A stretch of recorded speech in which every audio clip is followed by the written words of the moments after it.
တစ်ခွာဆိုင်တဲ့လူတွေရှိလားဒီနေ့ကတော့ကျွန်တော်တစ်ခွာအုံငုံပွားသားလေးလဲပြသွားမှာဖြစ်ပါတယ်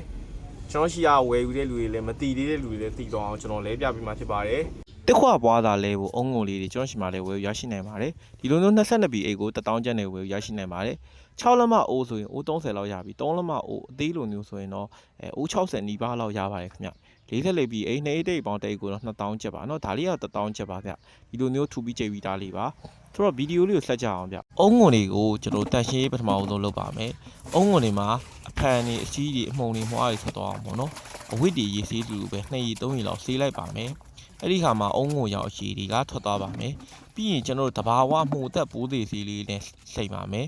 လိုအပ်တဲ့ပစ္စည်းကတော့ breaking ဆိုတာမဟုတ်ဖို့ဆိုတာမဟုတ်လေးတစ်စုံထည့်ပါမယ်ပြီးရင်ဆက်ပြားလေးတွေတစ်စုံထည့်ပါမယ်ပြီးရင်ရေလေးထည့်ပြီးတော့ဒီခေါက်ကိုကျွန်တော်တို့နိုင်ခွက်တနိုင်လောက်စိန်ထားလိုက်ပါမယ်စိန်ထားလိုက်ပြီးရင်ကျွန်တော်တို့ရလာတဲ့အုံငုံကိုအသုံးပြုလို့ရပါပြီဗျကျွန်တော်ဒီအုံငုံလေးစိန်ထားတဲ့အချိန်မှာဒီပွားစာလေးတွေအပင်ရပွားစာလေးတွေကိုဖယ်ပါမယ်ဒီတစ်ခွပေါ့နော်စိုင်နေရဝယ်တာပဲဖြစ်စိုက်တာကြားလို့ရလာတဲ့ဟာတွေကတော့အုံငုံတွေကဆွေးသွားတယ်ပေါ့နော်အဲဆွေးသွားတယ်ဘေးအုံငုံတွေကိုကျွန်တော်တို့ခွာပါမယ်အမြင့်တွေလည်းကောင်းတဲ့အမြင့်တွေအရမ်းမနာအောင်ဖြည်းဖြည်းချင်းခွာရင်တော့ပိုကောင်းပါတယ်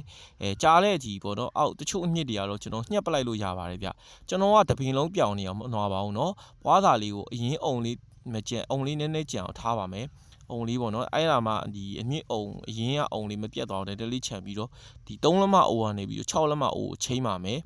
ခုဆိုရလာတယ်ပေါ့နော်ဒီအောက်ခြေကိုကျွန်တော်တို့အစာအာဟာရတွေလောင်းတဲ့အခါမှာထွက်မသွားအောင်အုံးသက်မြင်လေးနည်းနည်းထည့်ပါတယ်အဲ့ဒါလေးကတော့ 1kg ကို3000ကျန်တဲ့ဝယ်ရရှိနိုင်ပါတယ်ဆိုတော့ကျွန်တော်ခုနအုံးကိုလေးတာဖြတ်ထားပြီးသားဖြစ်တဲ့ကြောင့်မို့အိုးထဲမှာထည့်လိုက်တာနဲ့မိတ်ဆွေတို့မြင်တဲ့အတိုင်းပဲကွက်တိဖြစ်ပါတယ်နော်ကျွန်တော်ရှိရအုံးကိုလေးတွေကအဲ့လေးတွေဝယ်ရရှိနိုင်ပါတယ်ဆိုတော့အုံးကိုလေးနှစ်ခုကိုထည့်လိုက်မယ်ထည့်ပြီးရင်ကျွန်တော်ခုနကဖဲ့ထားတဲ့အုံးကိုလေးကိုအလဲမှာထည့်ပြီးတော့ဘေးနားကနေပေါ့နော်တစ်ဖက်ကိုတော့ဖဲ့ပြီးတော့ကျွန်တော်ထည့်လိုက်ပြီးဆိုရင်ကျွန်တော်တို့ပွားစာချင်းလို့ပြီးသွားတယ်တစ်ခွပန်းမင်းလေးကိုရရှိပါပြီပွားစာလေးလဲတာအရန်ကိုလွယ်ကူပါတယ်နော်မိတ်ဆွေတို့စိတ်ပြိုးနဲ့ပတ်သက်တဲ့ဘူးတုတလေးတွေကြည့်ရှုရှင်နေဆိုရင်ကျွန်တော်ရဲ့ TikTok channel လေးကို like follow လေးလုပ်ပေးခဲ့ကြပါတစ်ခွပွားစာလေးကိုမှားအောင်ကျင်နေဆိုရင်လည်းကျွန်တော်မှားလို့ရပါတယ်22ပြည်တိတ်ကို1000ကျပ်ပါ44ပြည်တိတ်ကို2000ကျပ်ပါခင်ဗျမှားခြင်းနေဆိုရင်ဘိုင်ဘိုင်နံပါတ်06264386ကြောင့်မှာဆက်သွယ်မှာနိုင်ပါတယ်အခုလိုကြည့်ရှုအားပေးရတဲ့အတွက်ကျေးဇူးအများကြီးတင်ပါတယ် like follow လေးလုပ်ခဲ့ပေးကြပါအောင်ကျေးဇူးပါ